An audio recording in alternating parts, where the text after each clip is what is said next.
This summer, Politico published a bombshell piece about Rob Schenck, a former evangelical leader who orchestrated a multi-million-dollar scheme to wine, dine, and entertain conservative Supreme Court justices in an effort to push an anti-abortion agenda. A $30 million plan to lobby the justices with hunting trips and luxurious vacations and expensive meals. A plan that worked. A few weeks ago, Schenck told the New York Times that he was tipped off in advance to the Supreme Court's landmark 2014 Hobby Lobby decision by a wealthy couple he personally recruited to get close to Justice Alito and his wife. The implication here is that Justice Alito himself, or his wife, offered the information to the couple, something Alito now denies. And yes, that leak is problematic. But so is the shameless and shockingly successful maneuver to buy access to Supreme Court justices.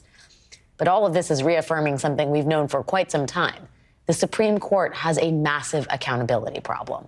Politico, the New York Times, and others have just put it on full display. In light of these reports, Senator Sheldon Whitehouse and Congressman Hank Johnson sent a letter to Chief Justice Roberts demanding answers and asking for formal inquiries. And tonight, the House Judiciary Committee announced that it will be holding a hearing next week to investigate this conservative lobbying campaign, which may very well have led to the leaks of two landmark rulings. Joining us now is Democratic Senator Sheldon Whitehouse, chair of the Senate Judiciary Subcommittee on Federal Courts, Oversight, Agency Action, and Federal Rights. Senator, it's so good to see you. Thank you for being here tonight. We've been covering this story repeatedly because I find it totally outrageous. You are calling for a more formal sort of infrastructure to oversee the court ethically. Is that even possible?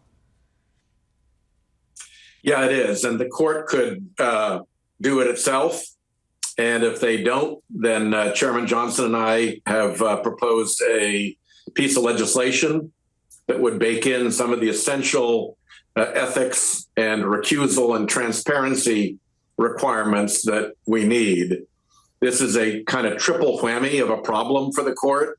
The first is the leak of the Hobby Lobby decision ahead of time to Mr. Schenck. However he got it, he clearly knew in advance the outcome of that decision. Second is the campaign behind it, $30 million spent to wine and dine and influence justices, which the court doesn't seem to be a problem, see to be a problem at all. And then the third piece is the court's apparent complete inability to exercise any authority to look at itself. And that is probably the ultimate problem, that they simply don't have a process or procedure for looking at their own ethics problems. I think it shocks most people when you tell them that Supreme Court justices are not obligated to include expensive gifts or meals or vacations or to specify items of personal hospitality in their financial disclosures. How is that possible? Well, it's obviously wrong, and it's obviously completely different from the way the executive branch officials who have to report gifts and hospitality, and legislative branch officials who have to report gifts and hospitality, and even lower court judicial officials who have to report the same, all behave. And it seems that the trick that they pull at the Supreme Court is to say that if they got a personal invitation, then it's personal hospitality, even if they have no personal relationship with the person who's doing the inviting. So we've discovered, for instance, that Justice Scalia took around 80 hunting trips, paid for almost entirely by others, and didn't disclose any of them because when they set up the trips, they'd have the owner of the resort invite Justice Scalia, even if they'd never met. And then pretend that that was personal hospitality, as if he was visiting his children or his brother-in-law or going on a, family trip.